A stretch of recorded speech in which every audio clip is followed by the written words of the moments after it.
স্পাইডারম্যানের মতো এভাবে দেয়ালে আটকে আছে। এটার সাথে কোথাও কোনো কানেক্টেড নাই। ভিউয়ার্স দেখুন এই জিনিসটা কি কিনলাম। এটা এক ধরনের ট্যাপ যার দুই পাশেই গাম আছে। এখন এই ডাবল টেপ কেনার কারণ কি? এই যে দেখেন একটা জঞ্জাল আছে বাসার ভিতরে। এই জায়গায় অনু আছে, তারপরে এই যে ব্যাটারি পাওয়ার আছে, যাই হোক এটার নাম কি জানি না, তারপর রাউটার আছে। এগুলোকে সাজাইয়ে রাখার কোনো উপায় পাচ্ছি না আর কি। এখন সুন্দর করে সাজাবো আর কি, এই টেপ দিয়ে দেয়ালের সাথে লাগাবো। এই টেপটা আসলে কাজ করে কিনা জানি না, তবে ভিডিওতে দেখলাম যে এগুলো দিয়ে খুব সাজানো সহজ আর কি। তো এটা কেটে লাগানোর চেষ্টা করতেছি। রাউটারের সাথে যে পাওয়ার ব্যাংকটা আছে, এটা থাকলে বিদ্যুৎ চলে গেলেও ওয়াইফাই চলে। এটাকে এই কসটেপ দিয়ে আটকে নিতে হবে। প্রথমে পিছন সাইডে এভাবে কসটেপটা লাগিয়ে দিলাম, দেওয়ার পরে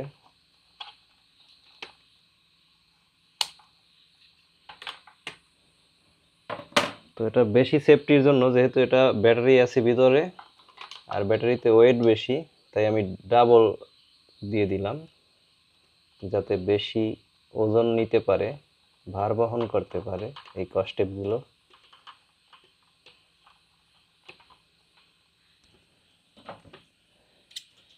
এরপরে আবার কেটে দিলাম। এটাতে একটা স্টিকারের মতো আছে, সেই স্টিকারটা উঠিয়ে ফেলতে হবে। দুই পাশে দুইটা স্টিকার ছিল,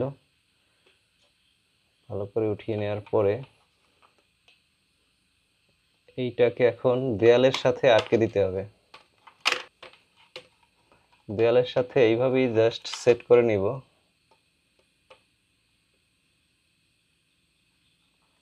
এই বরাবর চেপে দিয়ে দেখি যে আসলে এই গাম টেপ এটাকে রাখতে পারে কিনা। ওয়াও, দেখুন ভিউয়ার্স, রশির সাপোর্ট ছিল, সম্ভবত এটা এখন আর লাগবে না, তারপর রেখে দিলাম। কিন্তু এটা কিন্তু সোজাসুজি একদম আটকে রয়েছে। এই গামটা আসলেই কার্যকরী।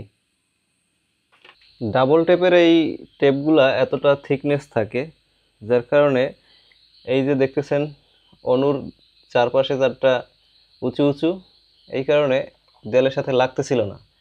তো এটা নিচু হয়ে যাচ্ছিল, তাই আমি 3 লেয়ারে অর্থাৎ 3বার এখানে একটার উপর একটা এই কসটেপ লাগাইছি।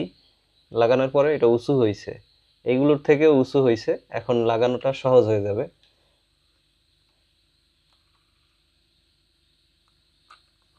তো দেখুন এভাবে চেপে ধরলেই কিন্তু লেগে গেল। এভাবে রেখে দেওয়া যাবে। এই ডিভাইসগুলো দূর থেকে দেখলে মনে হয় যেন স্পাইডারম্যানের মতো এভাবে দেয়ালে আটকে আছে। এটার সাথে কোথাও কোনো কানেক্টেড নাই, কিন্তু এগুলো হচ্ছে ডাবল লেয়ার টেপের ধামাকা।